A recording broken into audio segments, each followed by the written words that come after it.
Yeah.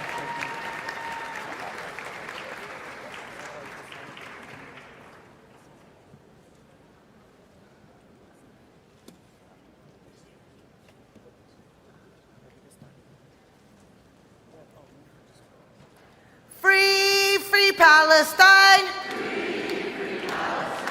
Free, free Palestine. From the river to the sea. Palestine will be free. From the river to the sea. Palestine will be free. The people united will never be defeated. The people united will never be defeated. The people united will never be defeated. The people united will never be defeated. The people united will never be defeated. The people united will never be defeated. Give yourselves a round of applause.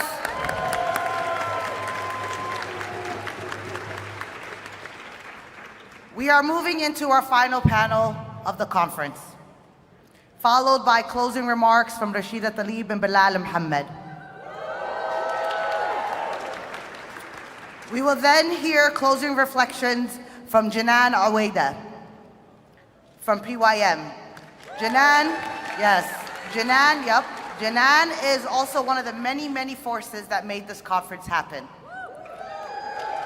And then tonight we will end our gathering here in this room in celebration and culture with a special performance by the incredible Palestinian Youth Ensemble and Fuad Fodi. This conference is a testament to our commitment to Gaza and to all of Palestine. And this conference could not have happened without the efforts of so many people and organizations. We want to take a moment to acknowledge wholeheartedly every single person who has dedicated endless hours to this conference. Give it up for all the volunteers. Give it up for our AV team, our translators and our interpreters. Give it up for all the moderators and speakers, our backstage managers, the vendors, the children's program, those who brought us food and fed a lot of us, the workers of the convention center. And thank all of you, every single one of you, for being here throughout this weekend. We embodied and actualized what it means to be a people's movement and what it is to be a people's conference. Palestine will be free. Palestine will be free. Palestine will be free. Palestine will be free. Palestine will be free. Palestine will be free. Palestine will be free. Palestine will be free. Palestine will be free. Palestine will be free. Palestine will be free. Palestine will be free. Palestine will be free. Palestine will be free. Palestine will be free.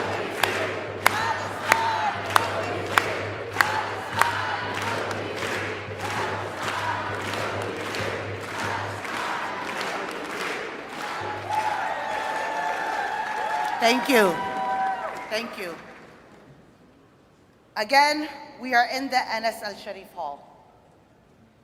And we wanted to take a moment to recognize with heavy hearts and to honor the Palestinian journalists who have risked their lives to bring us the truth, to give voice to the voiceless. Palestinian journalists have the courage like no other.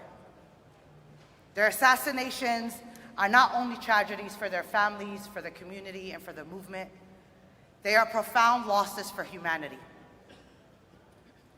Each of these journalists carried a camera, a microphone, a notebook as their weapon. They were committed to telling the truth, to making sure the world did not turn away, to ensuring that history could not be erased. In the past 2 years, nearly 200 journalists have been killed. Shame, shame. Including Maryam Abu Dakka, Mohammed Salama, Hussam al-Masri, Muaz Abu Taha, Ahmed Abu Aziz, Hussam Shabat, and Anas al-Sharif. Shame. They did not die in accidents, not in crossfire, but in the line of duty, reporting from hospitals, refugee camps, and the streets of their own besieged cities. Many were targeted in places that should have been sanctuaries: hospitals, schools, media tents. The killing of journalists is not collateral damage. It is an insult on truth itself. They carried the world on their shoulders when the world too often looked away. Their cameras documented the rubble. Their words carried the cries of the living. And their presence reminded us that every lost life has a name, a face, a story. As we mourn, we must also act. We demand the protection for journalists in Gaza. We demand international journalists be allowed to enter Gaza. We demand accountability for those who targeted our journalists. And we demand solidarity for those who continue the work.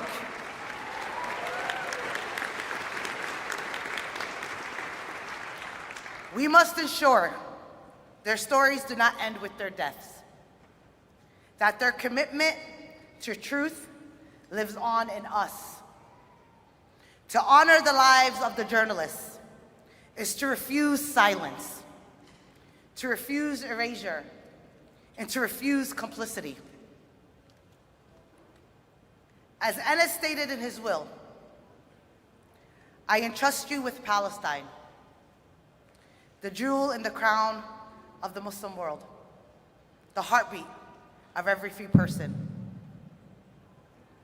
And in the words of Hussam Shabat, by God, I fulfilled my duty. As a journalist, I risked everything to report the truth. And now I finally at rest, something I haven't known in the past 18 months. I did it all because I believe in the Palestinian cause. I believe the land is ours, and it has been the highest honor of my life to die defending it and serving its people.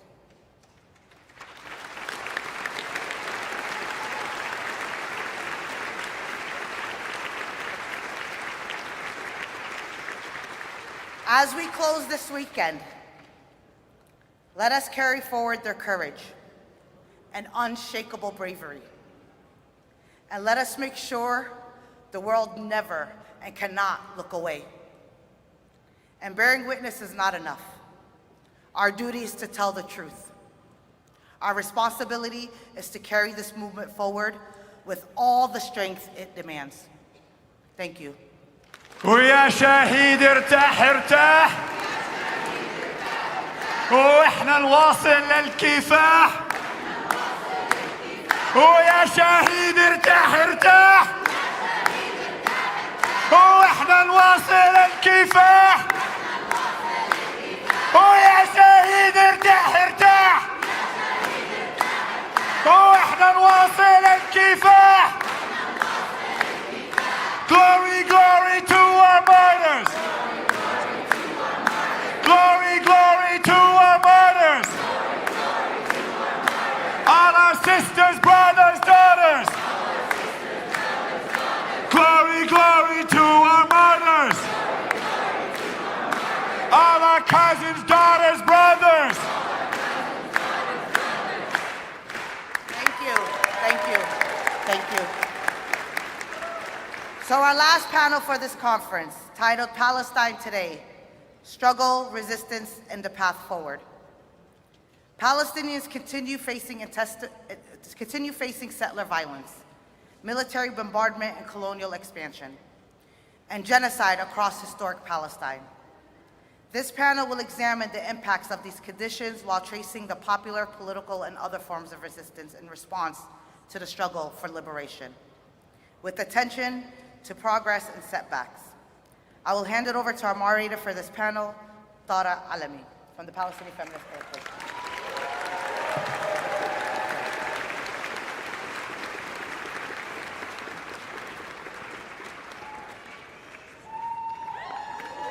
Hi, everyone.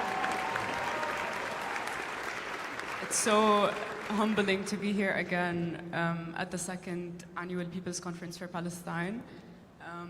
I'm going to take us into the session immediately. So we're going to explore the multifaceted impact of these colonial realities in the occupied West Bank, and we're going to highlight the popular political and military responses to the Zionist project in the West Bank, including achievements and setbacks, like Rama mentioned, and ongoing objectives in our struggle for liberation. We have really great speakers with us today. I'm going to introduce them. We have Fadi Qur'an, who's a strategist and an organizer.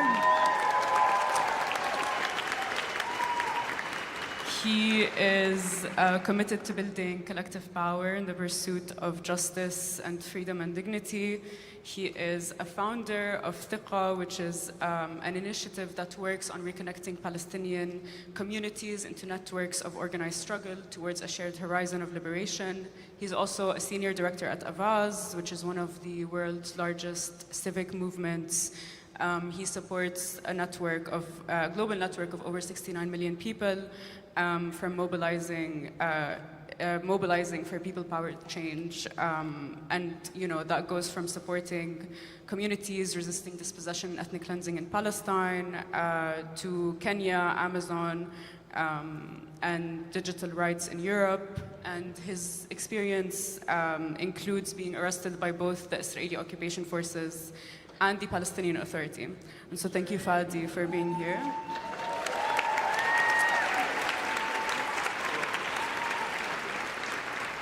We have two virtual panelists today from Palestine. Mariam Barghouti, who is a journalist based in Ramallah.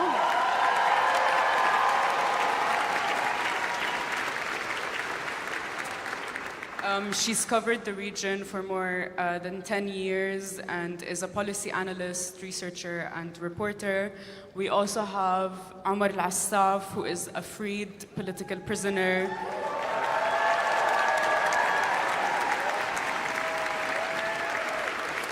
And he's also the coordinator of the Popular Conference Executive Committee in Palestine.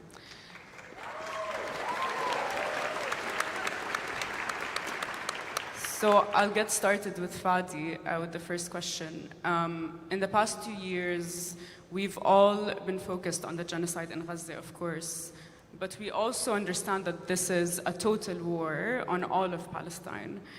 So can you give us a picture of the conditions of life across the West Bank since October 2023, but also before October 2023, and how these conditions relate to Gaza and the ongoing genocide? Thank you, Tara. And it truly is an honor to be with all of you here today. I want to just start by thanking the organizers for the wonderful work that they have done in doing this powerful gathering. I also want to thank our special guests that are apparently here and monitoring every speech, which are Fox News. And I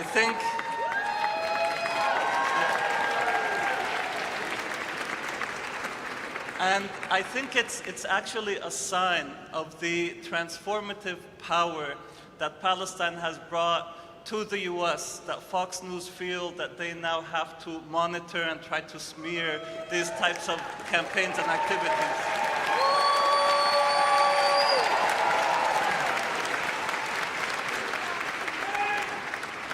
Now, before I begin, I just want to say for the Fox News journalists and those similar to them, I do wish that they have the kind of understanding and develop and evolve like their former colleague Tucker Carlson has. Because the truth is nobody with a moral backbone, nobody with a basic understanding of truth and justice and humanity can stand against the Palestinian people's struggle for freedom.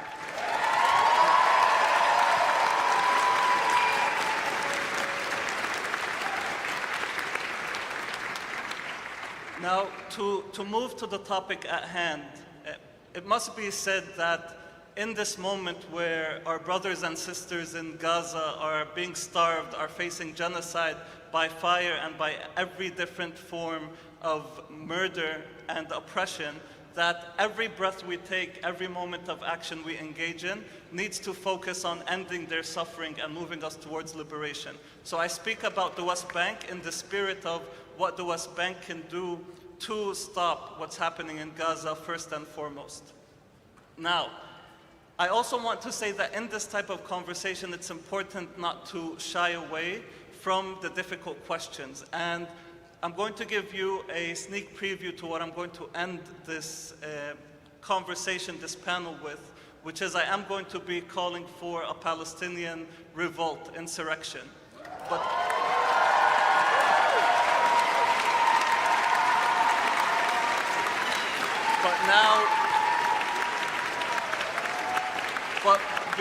before we get there, let's go into this question of what's happening in the West Bank right now to give you that situational context. It's important to keep in mind at the highest level that in the West Bank, there are three key actors to try and understand what their plans are. The first are, of course, Israel, the Zionist regime, what they're planning. The second is the governing actors, the Palestinian Authority. And then, of course, you have the Palestinian people on the ground. In terms of Israel, and this is very crucial because oftentimes we fall into the trap that our oppressors want us to fall into, which is we fragment how we analyze different parts of Palestine and different Palestinian communities based on the geographies that they've defined for us. So I want to start by it should be very clear to everyone that the settler colonial regime in Palestine has one clear strategy for all Palestinians, no matter where they are. And that strategy is fragment and dominate. Once that's achieved, move to erasure as much as you can of the people on the ground and erasing them from this land. And for those who remain, try to get them to be domesticated. Try to domesticate those that remain.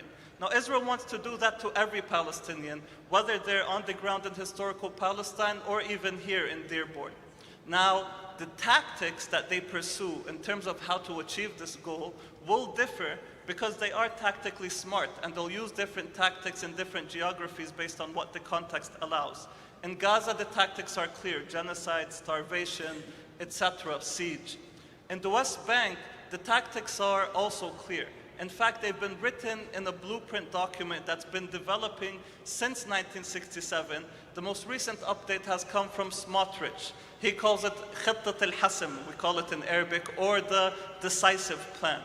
Now, خطة الحسم in the West Bank, it starts with basically saying, flood it with settlement and settlers. That's why, de facto, since October 7th, you have seen the settlers take territory in the West Bank 3 times the size of Gaza. Let me repeat, since October 7th, 2023, Israeli settlers have taken over 3 times as much land through different tactics as the size of Gaza in total.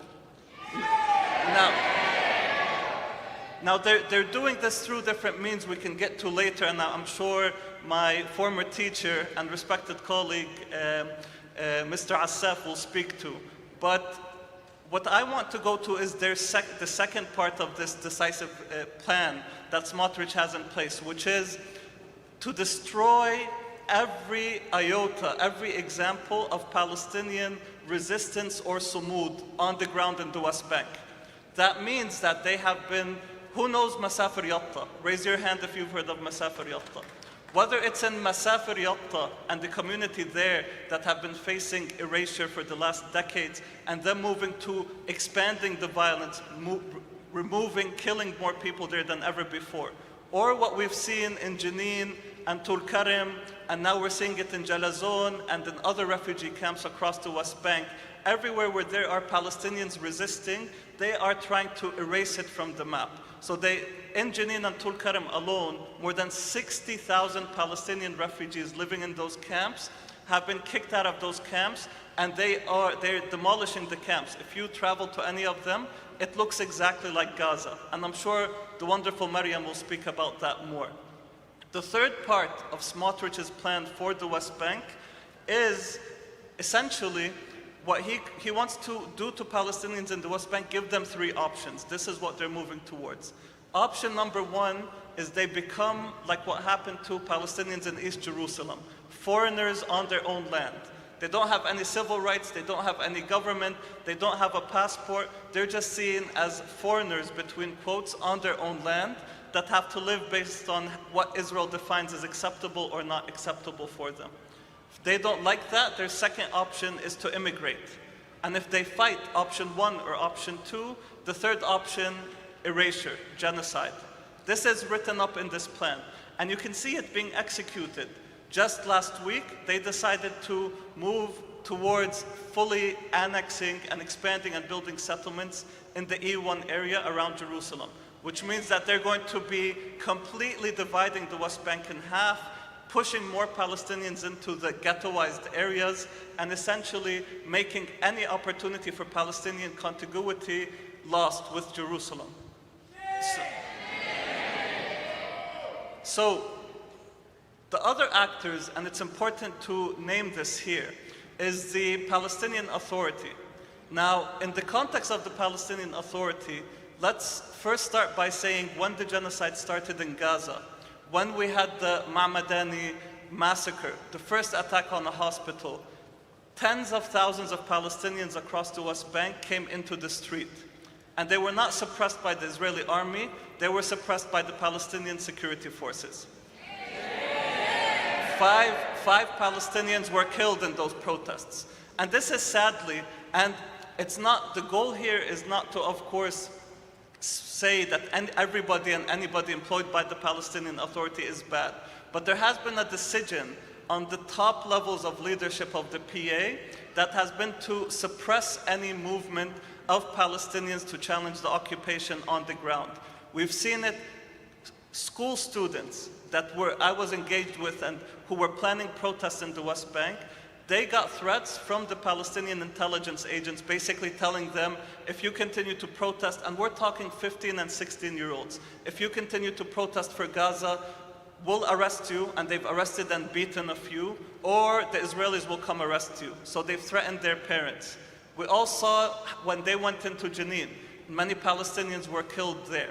So in the West Bank, what we are seeing at this moment is not just the Israeli attack, but a type of repression internally that is very confusing to the Palestinians on the ground, because nobody wants us to move into a situation that is civil war, a situation where there's internal fighting. But everybody sees the threats by the settlers, everybody's seeing the genocide in Gaza, and there's a significant question of what do we do to stop this? And unfortunately, those who claim to be representing the Palestinian people have not only not done what they should with the resources they've stood as obstacles in the face of those who are trying to do their best.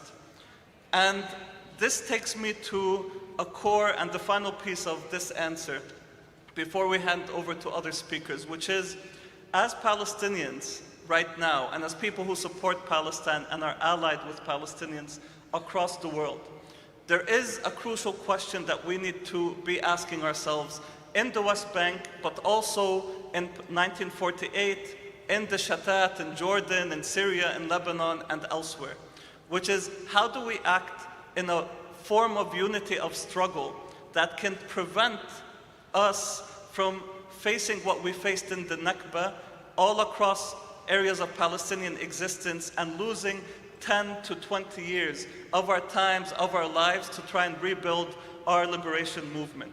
And this is the question that's being asked in the streets of the West Bank. This is the question that's being asked in these halls. And it's a question that we must urgently answer.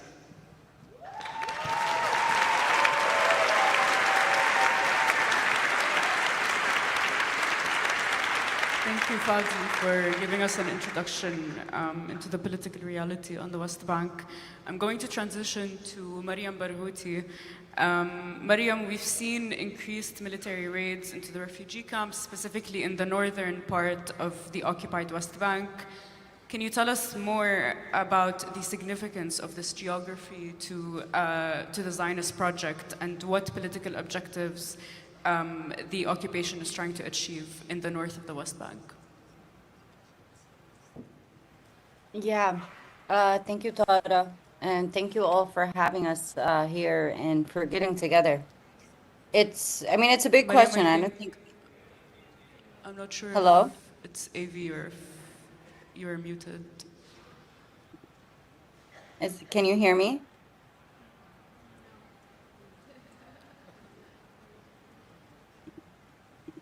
Hello?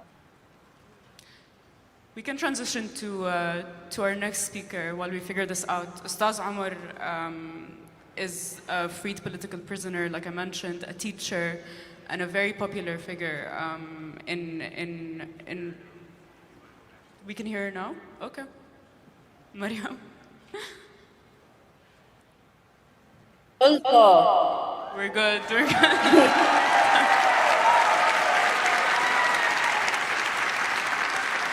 Okay.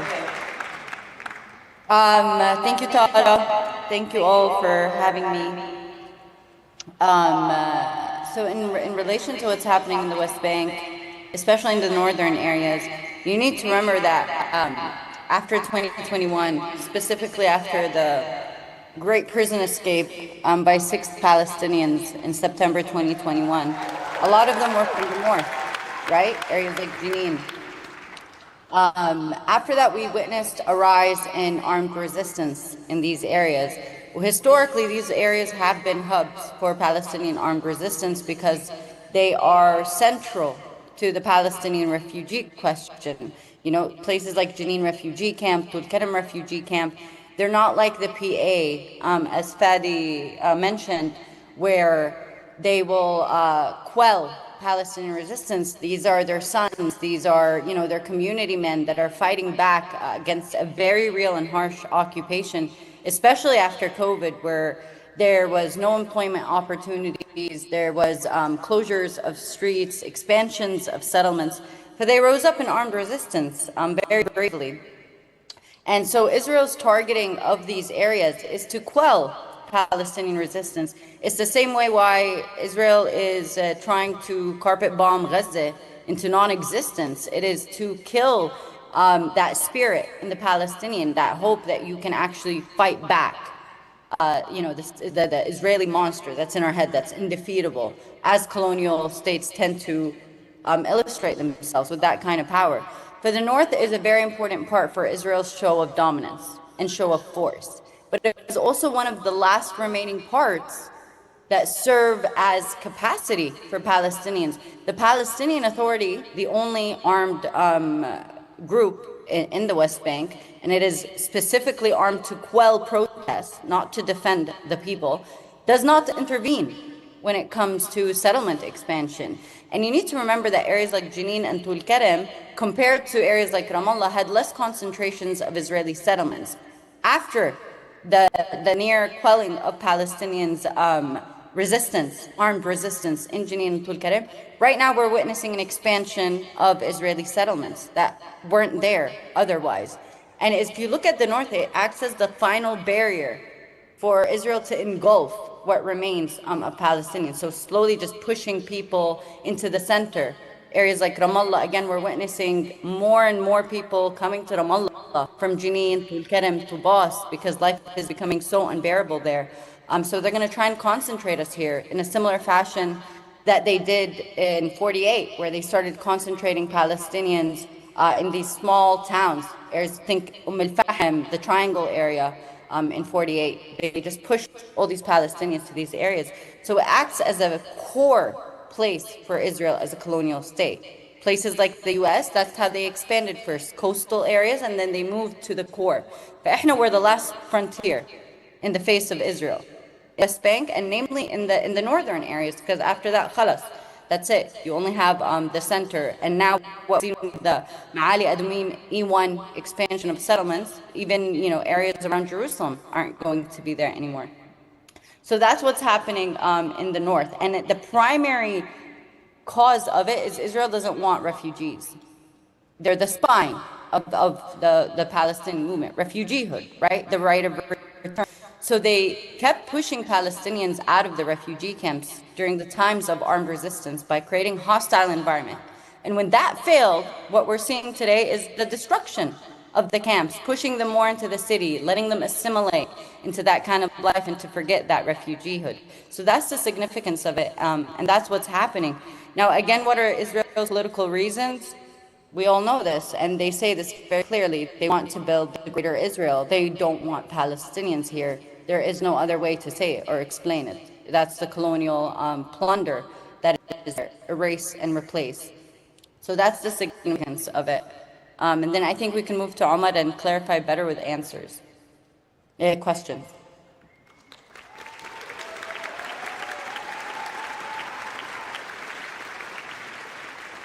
Thank you, Mariam. Actually, this takes us straight into what we want Ustaz Omar to cover, which is in the context of what Mariam laid out on the conditions in the occupied West Bank. What is the strategy of the Palestinian political forces when it comes to confronting and resisting the Zionist project? And what are the forms of popular resistance that have emerged in the past 2 years? تفضل أستاذ عمر. يعني أسعدت أوقاتكم أولا، ولكم الشكر الجزيل لتوفير هذه الفرصة، والشكر أولا وأخيرا لغزة ولصمود غزة ولبطولة غزة كل التحية، لأن غزة عمليا هي التي فرزت العالم بين من هو وفي لإنسانيته وبين من يتنكر لهذه الإنسانية. هذا ما فعلته غزة. وبالتالي بالذهاب إلى موضوعنا لابد أن أشير إلى عدد من النقاط بشأن السلطة وكيف تواجه، والخطة أو ما هي المقترحات. أولا الضفة كما أشار زملائي تعيش كمعازل فانتستونات منفصلة أحدها عن الآخر، لا يستطيع لا تواصل جغرافي بينها. وفي الضفة 900 بوابة تحاصر القرى كأنها سجون لكل قرية ولكل بلدة أو مدينة فلسطينية. وللأسف هناك قمع مزدوج للضفة الغربية. القمع المزدوج هو قمع الاحتلال من جهة. لو سمحت بس شوي عشان الترجمة. شكرا. أقول الضفة تتعرض لقمع مزدوج. القمع المزدوج أحد جوانبه سلطات الاحتلال المجرمة التي تواصل سياساتها في الضفة الغربية كما تواصل سياساتها في قطاع غزة. والأمر الآخر هو السلطة. أستاذ عمر؟ نعم. بس لو سمحت نترجم. So first of all, greetings to you all. Thank you for this opportunity. And first and foremost, also thank you to the courageous people of Gaza.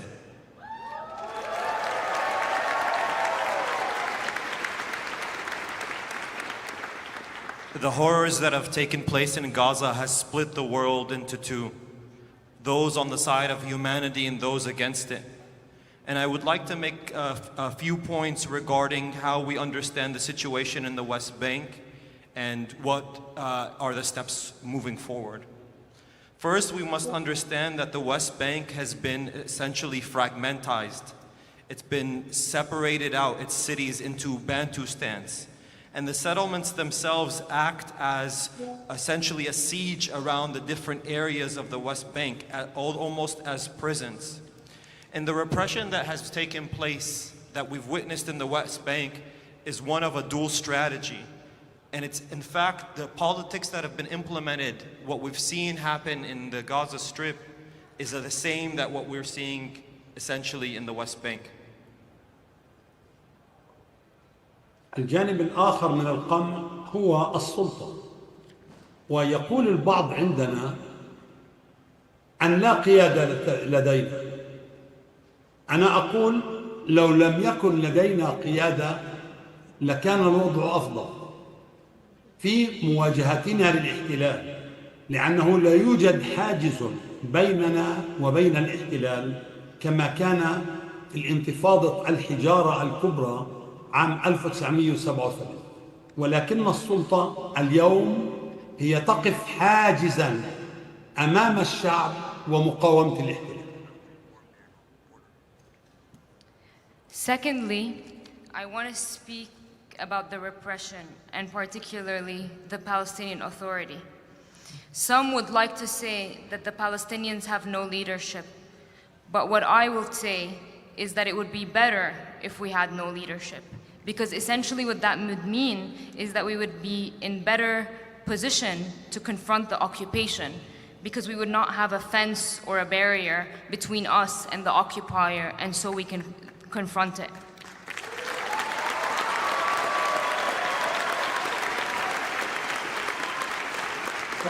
And this was the case in the Intifada of '87, but right now the PA acts as this barrier that stops us from confronting it. هذه السلطة طبيعتها سأتحدث عن عناوين الحقيقة. الأول أنها تغتصب السلطة وتغتصب منظمة التحرير وتغتصب حركة فتح، وبالتالي دون أي شرعية على الإطلاق له. هذا أولا. وثانيا هي عدو للمقاومة، هي تعادي المقاومة. ودعني أقول اليوم أن هناك 400 مقاوم موجودون في سجون السلطة يتعرضون للتنكيل والتعذيب اليومي. هذا من جانب. ومن جانب آخر ربما ارتقى خلال السنتين خلال أكتوبر أكثر من 30 شهيداً فلسطينياً على أيدي قوات الأمن الفلسطيني. هذا الأمر الآخر. So I would like to discuss the PA and the character of the PA. And I would like to make 2 points. First, the PA has commandeered a number of things. First, it has commandeered authority, the Palestinian Authority. It has commandeered the PLO, and has commandeered Fatah without any semblance of legitimacy. Second, the PA is an enemy to resistance. As we speak, there are 400 resistance fighters in the prisons of the PA, being tortured day in and day out. Over the course of the 2 years since the beginning of this genocide, 30 martyrs have fell in the hands of the security services of the PA. لعل الصفتين الأخريين للسلطة الفلسطينية هي أنها تعاني من الدكتاتورية والفساد وهدر المال العام، وهي من جانب ثاني تعطل كل محاولات الوحدة الوطنية، ولا تستطيع الوفاء بالتزامات الشعب بسبب الفساد. الموظفون اليوم لا يتقاضون رواتب. هذا عمل يشكل ضربة لقطاع التعليم ولقطاع الصحة بشكل، لأن قطاع الأمن تأتي رواتبه من المنحين وخارج الموازنة في كثير. Okay, so there are 2 other characteristics of the PA. One is that it it is a dictatorship, and second is that it is filled with corruption. And what that essentially does is that it stops and puts obstacles in the face of the unity of the Palestinian people and its leadership, as well as the demands of the people. The slightest examples are, for example, the employees who don't even get their salaries consistently. Another example is the education system. وبالتالي هذا عمليا عن السلطة خلال العدوان على شعبنا في قطاع غزة لم تحرك ساكنا بل للاحتلال جرائمه في قطاع غزة، وهي عملية يكاد يقتصر دورها اليوم، يقتصر دور السلطة الجانب الأمني كما أراد الاحتلال أن دور جيش لبنان الجنوبي بقيادة سعد حداد وأنطوان لح، يريدون أن تقوم السلطة بهذا الدور لا أكثر ولا أقل. الأمر الآخر المرتبط به هو ما يتعلق بمخيمات الشمال، سأتحدث عنه بعد الترجمة من أنه له دور خاص. And so what this means practically is during the aggression on Gaza, the PA did not move in any way to support against this genocide, but instead justified it. And this in turn compounded its limited role to that of the southern Lebanese army during the civil war, like Antoine Lahad's army of the south. And so this is what its role emerged as during the last 2 years, no more or no less. And finally, I'll begin to discuss the role of the camps in the north, but I will save this for the moment after the translation. مخيمات الشمال تعرضت 3 مخيمات كما تعرفون للتهجير، وكما أشار زميلي قبل قليل 67,000 مهجر في هذه المخيمات. الاحتلال دمر هذه المخيمات، أنا زرتها 2 أو 3 مرات، وخلال حصار السلطة الفلسطينية لمخيم جنين زرناها كوفد وضربونا غاز داخل مخيم جنين. ولكن الأهم من ذلك أن الاحتلال اليوم يدمر المخيمات لإلغاء صفة اللجوء عن المخيمات.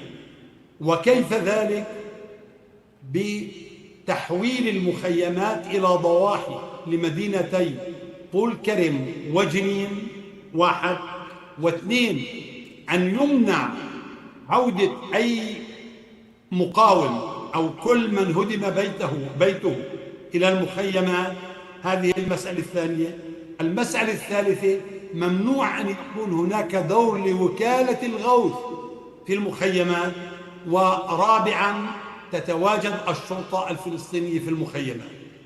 وأبلغوا السلطة رسمياً بأن مخيمي الأمعري وقلنديا سيتعرضان لاحقاً لنفس الإجراءات قريباً. أتحدث هنا عن معلومات. وهذه ثواني. اوكي، احنا اسفين بس عشان تكون الترجمة دقيقة. So I want to speak about the camps in the north. There are mainly 3 camps that faced complete forced displacement by the occupation.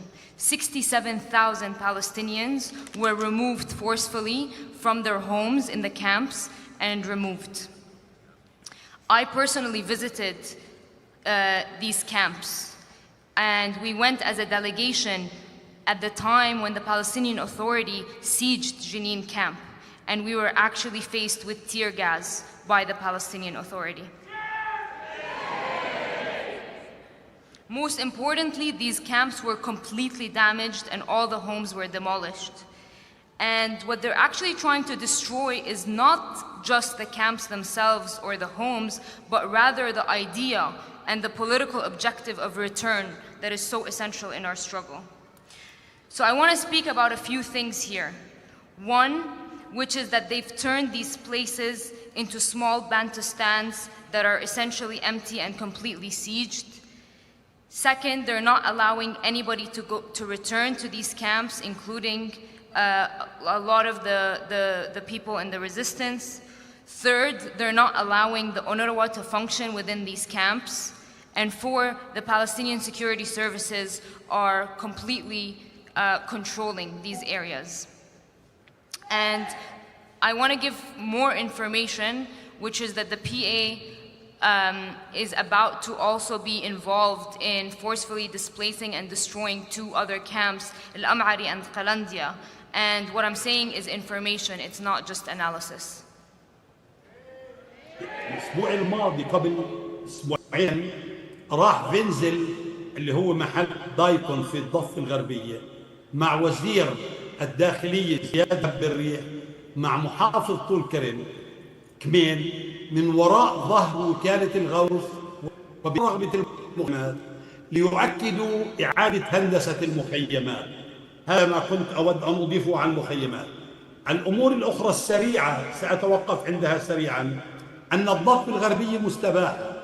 كل يوم يدخل الجيش الإسرائيلي في المغير جرف 11,000 شجرة زيتون. في نابلس قبل أيام كانت الجيش الإسرائيلي في نصف مدينة نابلس. قبل أسبوع، أقل من أسبوع، يوم الثلاثاء الماضي وخلال اعتصامنا داهم الجيش رام الله على بعد 500 متر من مقر محمود عباس. الموقف من الاستيطان، لا تتخذ السلطة موقفا من الاستيطان. السلطة تعمل على نزع سلاح مخيمات لبنان لإرضاء أمريكا وإسرائيل، وعوضا عن مواجهة الاحتلال تنشغل بأمور أخرى سآتي عليها سريعا بعد قليل بعد الترجمة. Just in the past 2 weeks, Smotrich actually went to the place where Dayton first, the General Dayton, who helped devise the plan of the PEA training of the security forces, along with Ziad al-Rih, to discuss the reorganization or the rebuilding of the camps, especially of Tul Karem, in a way that did away with their past role in the struggle. And so what we see here is Israel is also further encroaching on various areas of the urban centers of the West Bank. Just last week, or over the duration of the war, they've bulldozed nearly 12,000 olive trees. They recently reached the middle of the city of Nablus. Just 2 weeks ago, they raided within 500 meters of the position of Mahmoud Abbas, Ramallah. And the PA is effectively taking no position against this and no position against the expansion of the settlements throughout the West Bank. In fact, the PA has played the role of the disarmament of the Palestinian camps in Lebanon. وهي عوضا عن الاهتمام بأمور الوطن تهتم بتعيين نائب رئيس الشعب لا يرضى عنه ولا أي قوة وطنية ترضى عنه اللي هو حسين الشيخ. 1 و2 هناك استجابة للضغوط الأمريكية والأوروبية لتغيير المناهج التعليمية واستجابة لقطع رواتب الأسرى والجرحى والشهداء، وهذا تم خلال الشهور الماضية. وأخيراً على الصعيد الاجتماعي لا تفي السلطة بالتزاماتها تجاه القطاعات الاجتماعية المهمة. And most importantly, the PA is not actually responding to the most important national question. For example, they just put in place the Vice President Hussein al-Sheikh, which has no legitimacy by the people, and no one from the Palestinian forces are happy with. And actually what they answer to is US and Israeli pressure. Just in the last 3 months, there was pressure to change the education curriculum, to stop paying salaries to prisoners, which has long been a tradition in the Palestinian struggle, and have refuted all of their social responsibilities towards the Palestinian people. أما على صعيد العمل الشعبي، أود أن أقول أن العمل الشعبي تراجع خلال السنتين الأخيرتين بسبب إجراءات وإجراءات السلطة الفلسطينية، وبالتالي نحن نقف اليوم أمام عدد من المحاور في العمل الشعبي. أولها تعزيز الصمود، تعزيز صمود أبناء الشعب. أتحدث عن العمل الشعبي ولا أتحدث عن المهمات الوطنية كلها. تعزيز الصمود يكون من خلال الاستمرار في العمل الشعبي، الحشود الشعبية لمواجهة المستوطنين كما في المغير وبيتا وقبلها بالعين ومناطق عديدة في الضفة الغربية. حشود شعبية تحتاج إلى حماية ومساندة وتوفير لجان الحماية، هذا جانب. الجانب الآخر هو التكافل الاجتماعي. نحن بحاجة كما أعتقد إلى تكافل ومساندة للقرى القريبة من الجدار. أدرك أن غزة هي أولا وثانيا وثالثا وخامسا، ولكن أيضا الشعبي في الضفة يتطلب ذلك، وحملات قطف الزيتون في هذه الأيام.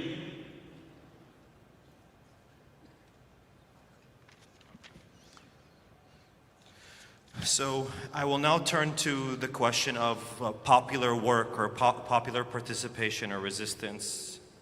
The popular work in the West Bank has experienced a regression, largely due to the measures taken by Israel and the PA in terms of repression. But there are two main pillars in terms of what will allow the West Bank to continue to withstand this. First is the strengthening of steadfastness, the work that facilitates strengthening steadfastness. This is primarily about the confrontation of the aggression that's taken place by settlers, where we've seen that in Beita and Beilin previously. And these efforts to confront the aggression by settlers requires protections, requires support. And second, the need to support the near rural areas of the West Bank.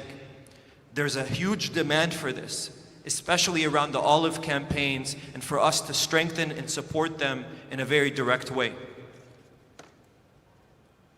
وأعتقد أن المقاطعة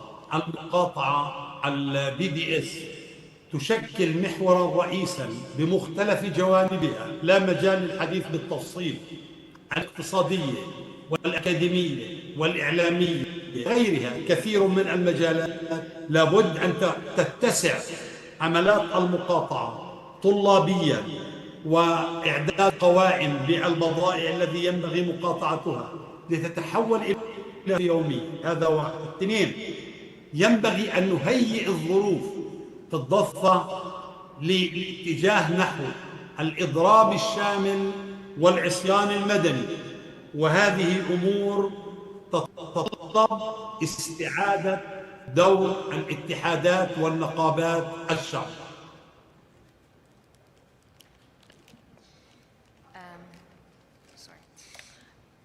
The second pillar is the one around boycotting and the BDS movement in general. It's hard to get in all of its aspects, or all the details, but it's very important to think about it from the economic, academic, and media perspective. It's important that we centralize the lists of the occupations, commercial and enterprises that we need to boycott, and for this to become part of our culture and daily lives and something that we all do. Second, this needs a lot of preparation and organization in advance. However, we need to prepare towards a general strike and civil disobedience in the West Bank, and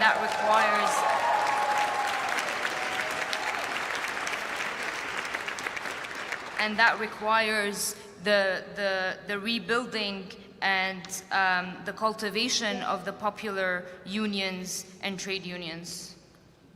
أخيراً لابد من الذهاب إلى التوثيق وإلى الجوانب القانونية وإلى الدبلوماسية الشعبية وليس فقط الدبلوماسية الرسمية، أن الدبلوماسية الرسمية عملية لا تفعل شيئاً في خدمة قضايا الشعب الفلسطيني، وهذا يدفعنا إلى الذهاب باتجاه القاضي ضد الاحتلال في المحاكم الدولية وتوثيق العلاقات الشعبية مع أعضائنا في العالم، مع كل أحرار العالم، وأنتم طليعة هؤلاء الرسل لتحقيق هذه الغاية.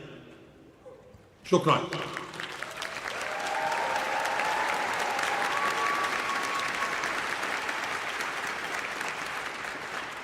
Finally, the last pillar is the one that is on the international level, and that involves the legal challenges and popular diplomacy.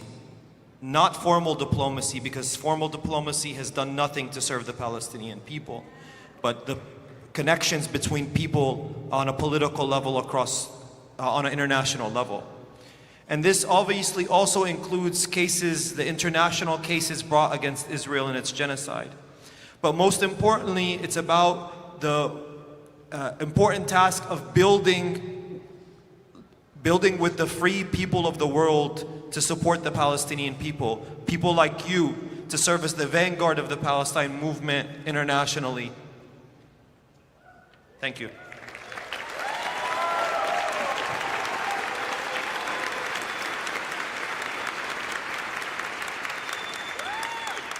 Thank you so much.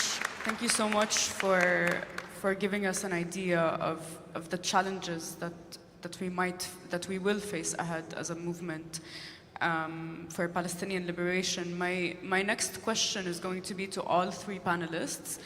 I'm actually going to start again with Ustaz Omar, because you had touched on it a bit in your last answer. You've laid out some challenges that we're going to face, and the question now is, in the context of this accelerated genocide, the starvation campaign in Gaza, the increased violence, colonial violence across the West Bank, and like you mentioned, the continuous land theft and encroachment going from the north to the south of the occupied West Bank and Jerusalem. How do we overcome these challenges as a popular movement? How do we move forward and advance our struggle for liberation? I'll start with Ustaz Omar, تفضل.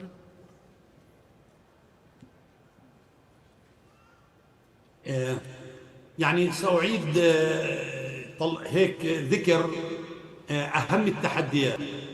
التحدي الأول الذي يواجهنا هو وقف العدوان وجريمة الإبادة الجماعية والتجويع في قطاع غزة، هذا أولاً، وثانياً وثالثاً وعاشراً. الثاني هو الاستيطان المستفحل بمصادرة الأرض وما تعرض له الضفة الغربية. الثالث هو التفرد والديكتاتورية في الحكم والسلطة. الرابع هو الانقسام السياسي في الحالة الفلسطينية. الخامس هو إفلاس المنظومة السياسية الرسمية وبشكل عام في غالبية التنظيمات الحزبية إلا من رحم ربنا. والسادس هو تخريب الوعي. نحن تعرضنا خلال 32 عاماً لتخريب في الوعي بغياب الوعي الجمعي لصالح الأنا، لصالح الفردية ولصالح الذاتي. والأخير هو المجتمع المدني، أن هذا المجتمع المدني أو الأهل الفلسطيني تم احتواؤه من قبل النظام السياسي. هذه التحديات، وسآتي على الاستراتيجية بعد الترجمة. Shukran. So first, I want to go over the challenges. First, to stop the genocide, the starvation, and the war crimes that are in Gaza. That's the first, second, and third to the 10th most important thing on our priority list.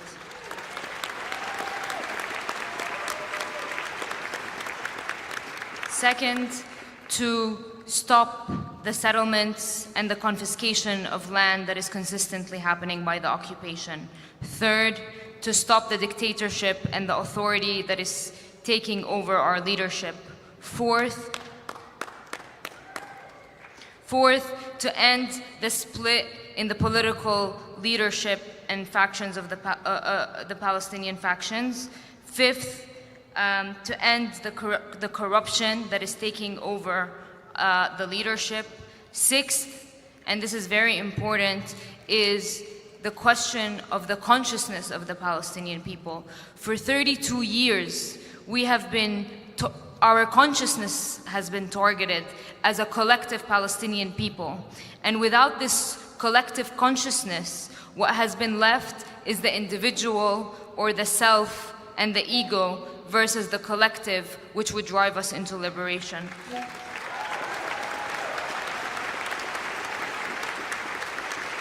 And seventh, it's civil society.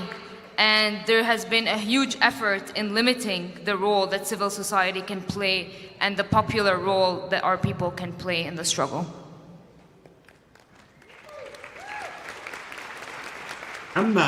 أما الاستراتيجية المطلوبة فتقع برضو في عدد من العناوين السريعة. أولا، يجب استخلاص العبر. استخلاص العبر من 32 سنة من الركض وراء سراب، سياسة الاستجابة، سياسة التوسل، سياسة المطالبة لا تجد، وبالتالي مطلوب القيام ب4 خطوات: سحب الاعتراف بإسرائيل، إلغاء التنسيق الأمني، التحلل من أوسلو، والتحلل من اتفاق باريس الاقتصادي. هذه يجب أن تفصلنا عن مرحلة ما قبل، يعني هذه المرحلة قبل الطوفان، إنهاء مرحلة أوسلو. هاي العنوان الأول. First, we need to evaluate the last 32 years and the 32 years and the compromises related to it. And it requires us to move away from those compromises. And those are through 4 steps. The removal of recognition of the State of Israel by the Palestinian leadership.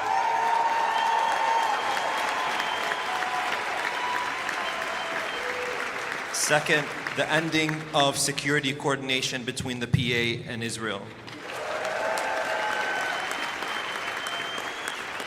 Third, the abandonment of the terms of the Oslo Accords. And fourth, the dissolution of the economic agreements that exist between the PA and the occupation. Those are the 4 steps that need to be taken strategically. العنوان الثاني هو تجاوز الانقسام من خلال أولاً تشكيل قيادة موحدة مؤقتة للعودة إلى الشعب لانتخاب مجلس وطني فلسطيني وفق الميثاق الوطني لعام 1960. هذا الخطة. الثالث هو اعتماد اقتصاد صمود من خلال ترشيد الاستهلاك، محاربة الفساد، والتركيز على التنمية المستدامة من خلال المشاريع الصغيرة. The second pillar is to end the split in the Palestinian leadership and the political factions. And that should be done through the election, through fair elections of a Palestinian National Council based on the Charter of 68. Third is to change the way we do or we handle our economy and to move towards an economy of sumud, away from corruption, and that is one that focuses on self-reliance through small projects that can support our people.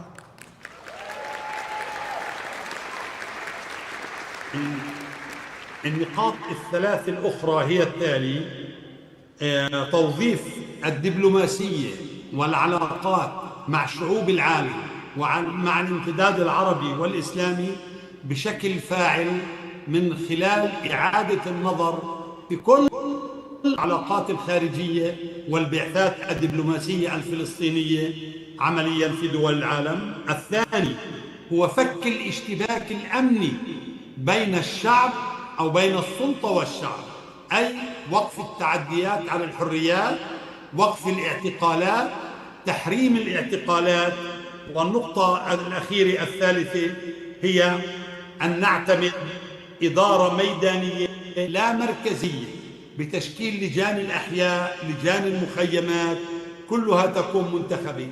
هذا كله معطوفا على العمل الشعبي الذي أشرت إليه قبل قليل، يمكن أن يشكل الاستراتيجية لمواجهة التحديات التي تواجه شعبنا الفلسطيني في الوطن المشتت.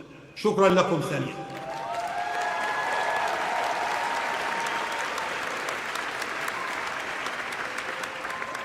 The three final points are, first, the expansion of diplomatic engagement, especially on a popular level across the world between the Palestinian people and the international arena, especially on the depth, the Arab and Islamic depth, where we bring vision, political vision to that context in every aspect of foreign affairs.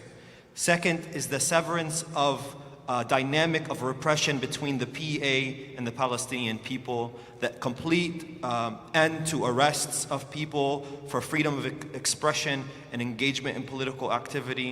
And finally, the election, the democratic election of the people to civilly administer the affairs of the refugee camps in the cities in a way that hones in on popular work. And it's through these ways that I believe that we can advance a strategy that allows us to overcome the challenges presented that I listed before.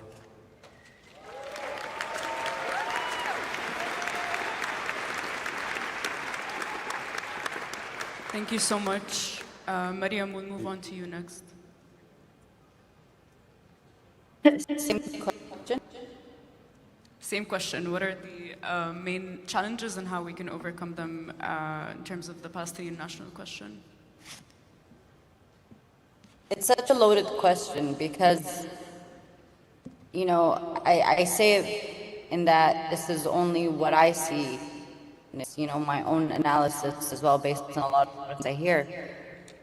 But I think one of the challenges is the disconnect between diaspora or imposed exile and Palestinians here.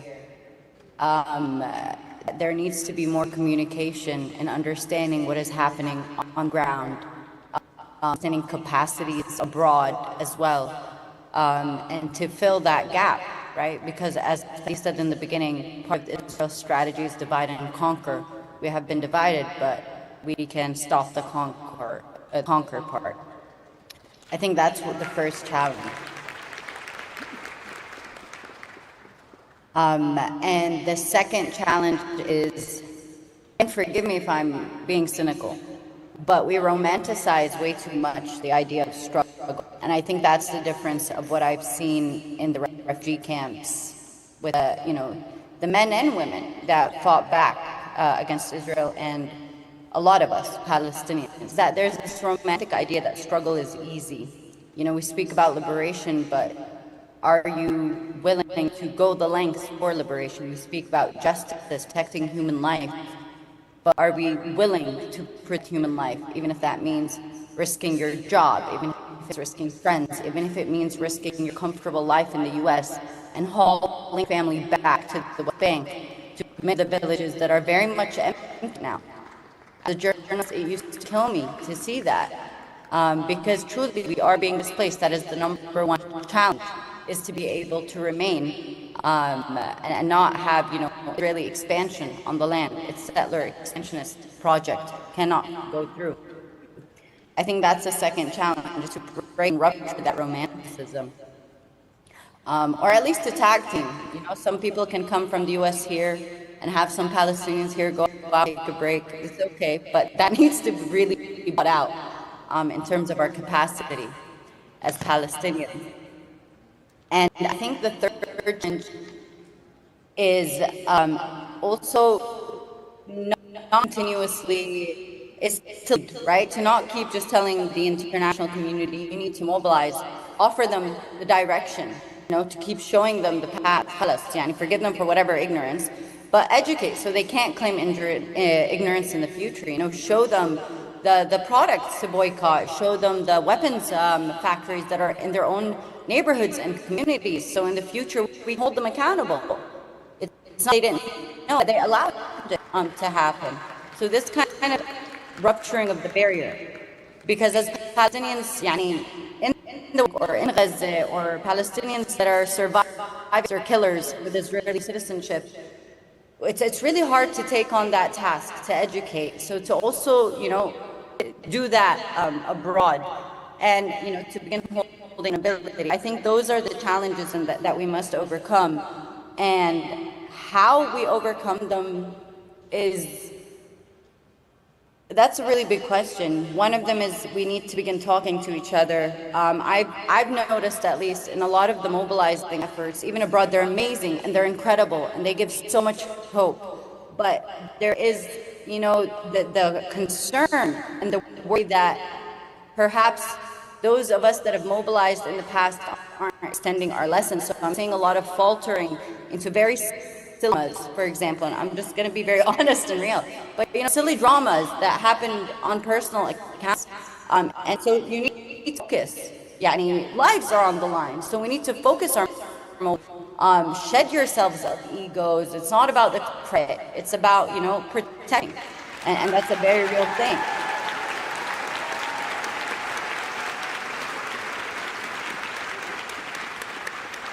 And then the last, I think, thing we need to also overcome is allowing people to change. Across, on this path of liberation, is we're going to see a lot of people that were, for example, previously Zionists. And I struggle with this as a journalist as well. I see some journalists shifting narrative. I'm like, okay, you're really late. But to allow people to change. So we're going to see, for example, people that will make that shift.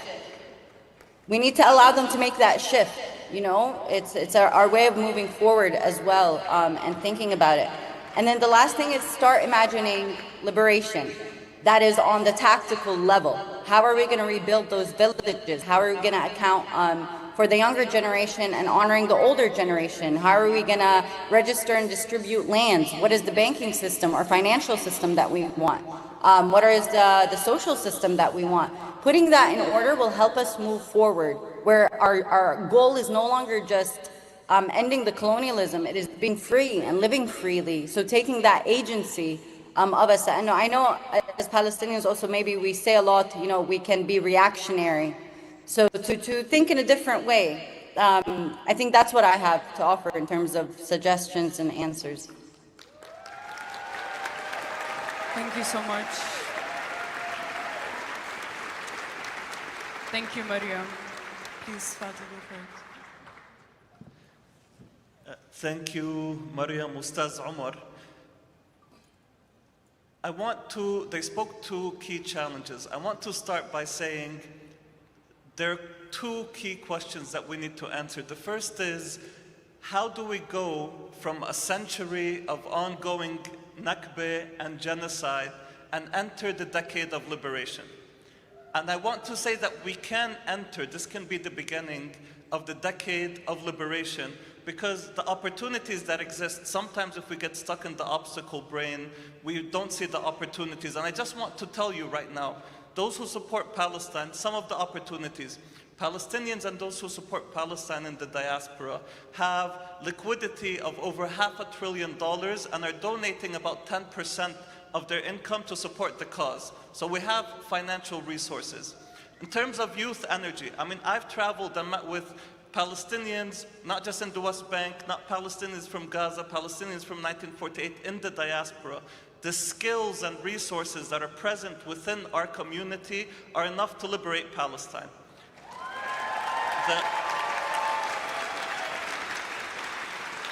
In terms of international solidarity, the numbers, when we conducted an internal study just on the amount of accounts that are supporting the Palestinian cause across the world, we found that there are 1 billion independent accounts on social media supporting Palestine in solidarity.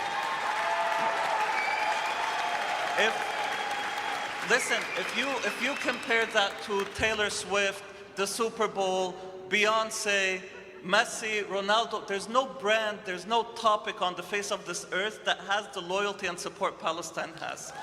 Now,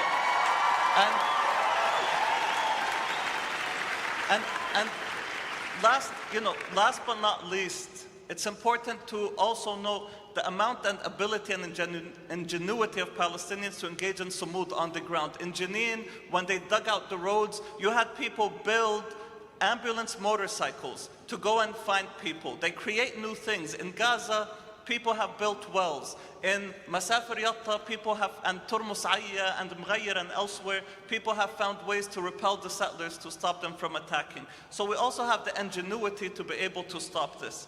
And across the globe right now, people are also starting the wave and want Palestine to be the vanguard of the second wave of decolonization. The world is looking at us and at this cause as that.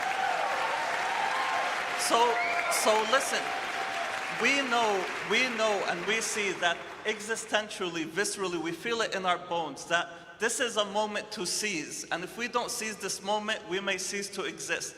And so what's the #1 challenge that we then need to fix in order to be able to be more than the sum of our parts, in order to put all these resources that can make this a decade of liberation for our people and for the peoples of the world? It is ensuring that we have competent, strategic, representative, honest, high integrity, collective leadership that can take all these resources and turn us into a symphony for liberation. Let me be critically clear with all of you, and especially the Palestinians in the room. This genocide will not stop. Our liberation will not begin until we put the right people and the right leadership in place to lead us. And a lot of them are present in this room. The people who put together this conference have more revolutionary legitimacy than any pot-belly ambassador that's sitting in their embassy somewhere who has not done anything for the cause except profit on the back of those who spent their lives for it.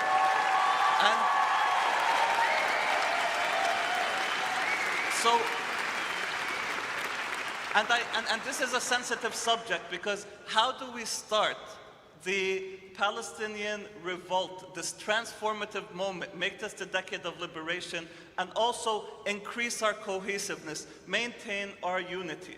Now, this is the core question, this is the core challenge that we need to ask. Because the truth is, it doesn't matter what color you are. It doesn't matter if you're Gazan, West Bank 48, if you are yellow, red, or green. What matters is your ability to move our people an inch closer to liberation. That is the core piece that matters in this moment. And so I want to name for you now, a lot of people, there is complexity and there is nuance. Some people may say, well, if Ben Gvir is attacking President Mahmoud Abbas, doesn't that mean he's doing something right? And I want to say, we need to realize there are 3 projects right now on the ground, political projects in Palestine. The Zionist Nakba project of our erasure. And then there is the Zionist Light project of partition, you know? And that Zionist Light project is what a lot of the Israeli security apparatus support, even though people like Ben Gvir and etc. don't support it. And the 3rd project is the Liberation Project. We need to move as many people as possible into the project for liberation. Because the first 2 projects, they may work on different timelines, but they will both lead to our erasure and the erasure of our cause.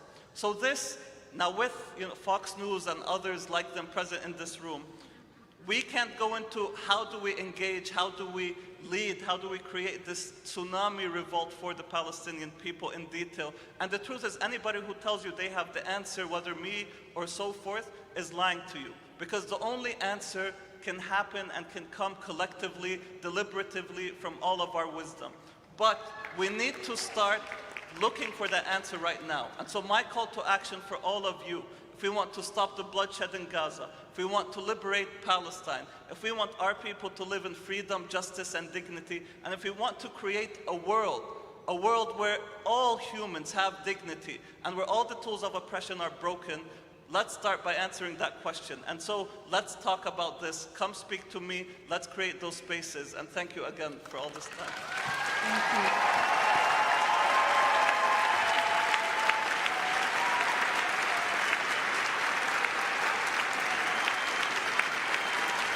Thank you so much.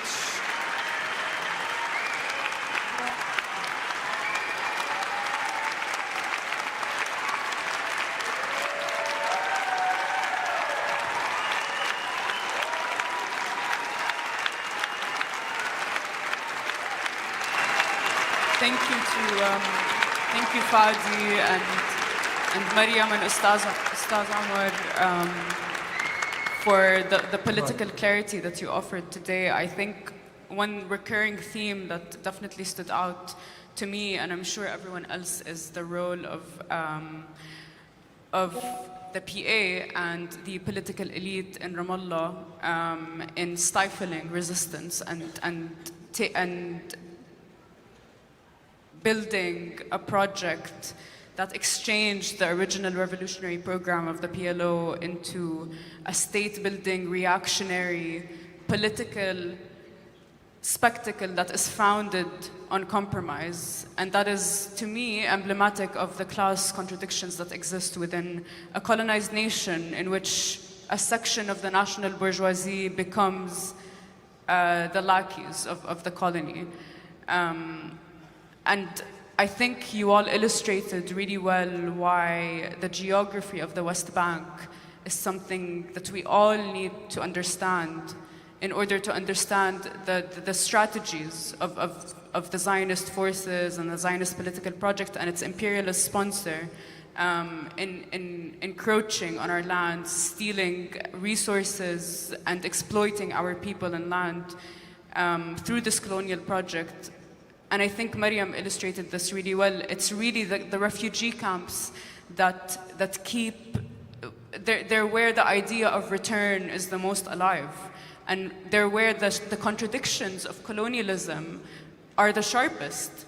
And so they've been developing this practice of resilience and resistance that is a true representation of liberation and commitment to return, that rejects entirely the notion of political or diplomatic compromise that we've seen represented in our political elite that occupy the tables that exist where people have diplomatic conversations about whether our people can survive this genocide for another 6 months or not. This is why there are thousands of political prisoners from these refugee camps. And it's why when 6 prisoners escaped from these refugee camps, from the prisons in 2021, not only threatened but crushed again the myth of invincibility of the occupation and the permanence of these physical walls, whether they're in the colonial dungeons or they're arbitrary borders that are drawn by our occupier. And I think, just to wrap this up super quickly, when we think of the West Bank specifically and the path of liberation, or the path to liberation and our struggle, it's these nuclei of resistance in the northern West Bank that are targeted precisely because they are a physical embodiment of an alternative political reality that is entrenched in popular resistance and commitment to liberation without compromise, without diplomatic or political compromise. And so the occupation and its lackeys, the occupation and its collaborators don't only need to crush these emerging forces that continue to be produced and reproduced in our refugee camps. They also need to crush the physical infrastructure of the refugee camp to fragment, to separate, to destroy and steal houses, and to just remove the clearest physical presence of Palestinians on land and the commitment to return. And so they target any and all infrastructural entities that, whether it's resistance or schools or hospitals or olive trees, that prove that the presence of Palestinians on our land is non-negotiable and inevitably permanent. And so thank you everyone. Thank you Fadi, Maryam, and Ustaz Anwar, and I'll hand it off to Ramo. Give it up one more time for our panelists and moderator, please. And Dole's joining us from Palestine.